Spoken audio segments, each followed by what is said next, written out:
have in every cell, we have about 100,000 chemical reactions per second.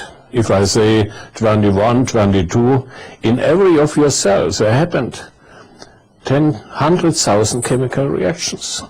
And nobody can tell you who is responsible for that chemical reaction takes place just at the right time and on the right position. A human body has 100 trillion cells, which is more than all the stars in the Milky Way galaxy. Each cell performs about 100,000 activities every second. You multiply 100 trillion cells by every second, 100,000 activities every second. That's quantum computation. No physical structure can do that.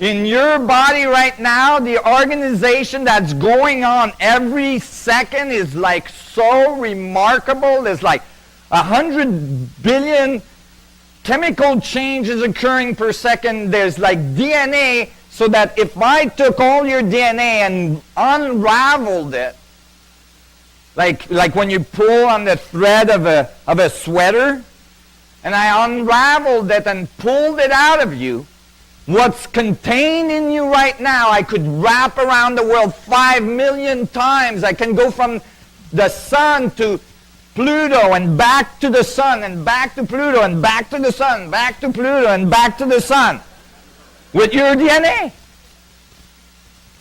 And it's functioning perfectly well. It knows exactly what it's doing. It's not confused at any moment, because if it were, even for a few instants, it would be a really bad day. Really, really bad. Very quickly.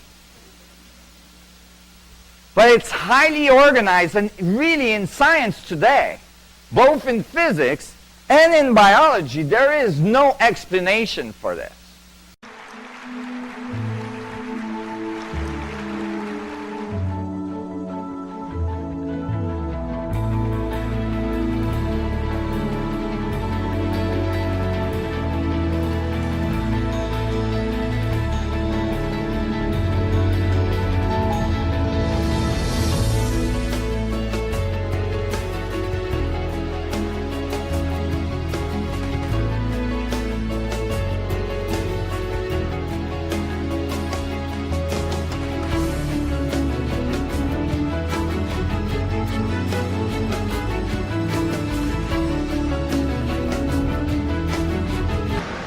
New York City is a pretty busy place.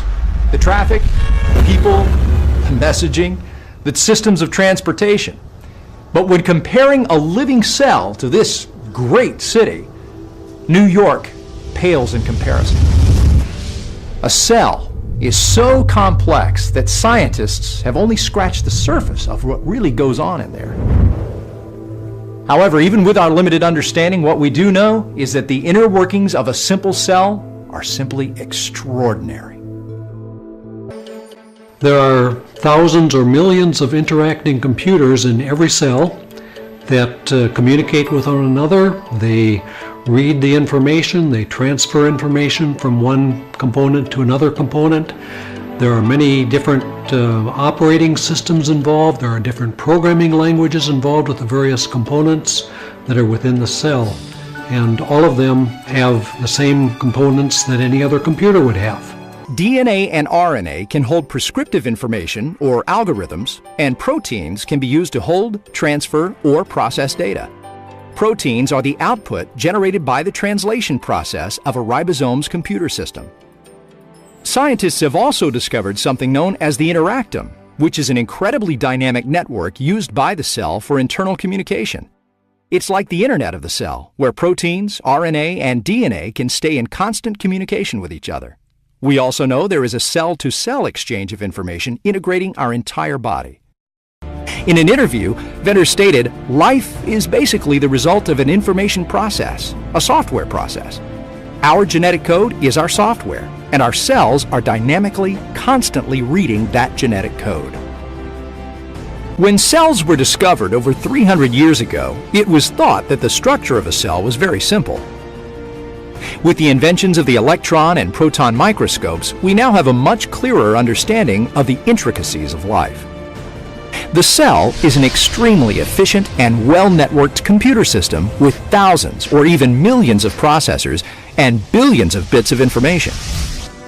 Cells are the structural and functional units of all living organisms. Some organisms, such as bacteria, are unicellular, consisting of a single cell. Other organisms, like humans, are multicellular, having many cells. In fact, it's estimated that an adult human has over 100 trillion cells, and each cell is an amazing world of its own. It can take in nutrients, convert the nutrients into energy, carry out specific functions, and reproduce itself as necessary. Even more amazing is that each cell stores its own set of instructions for carrying out each of these activities. Now, if we call it this mystical intelligence, a spiritual intelligence, there's really nothing mystical about it at all.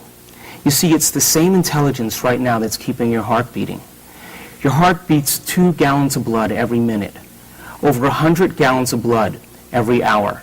It beats 100,000 times in one day, 40 million times a year, and over 3 billion times in one lifetime.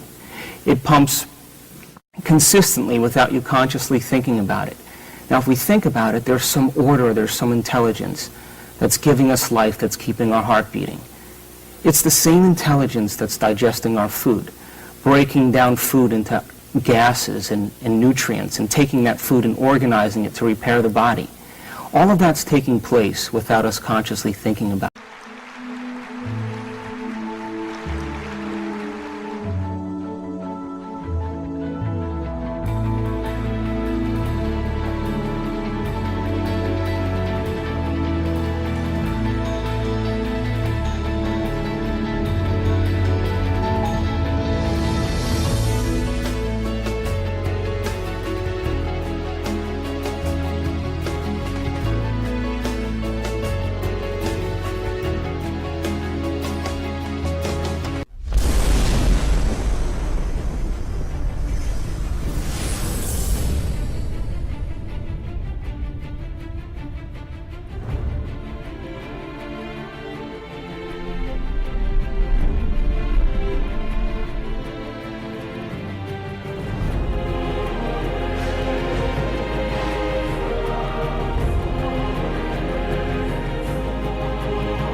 And you can break yourself free from your hereditary patterns, cultural codes, social beliefs, and prove once and for all that the power within you is greater than the power that's in the world. Are there any limits to this? Absolutely not. We are unlimited beings. We have no ceiling. The capabilities and the talents and the gifts and the power that is within every single individual on this planet is unlimited. We're really now moving into a new era. It's the era where the last frontier is not space, as Star Trek would say, but it's going to be mind. I see a future of unbounded potential, unbounded possibilities. Remember, we're using at most 5% of the potential of the human mind. 100% human potential is the result of proper education. So imagine a world where people were using their full mental and emotional potential. We could go anywhere. We could do anything, achieve anything.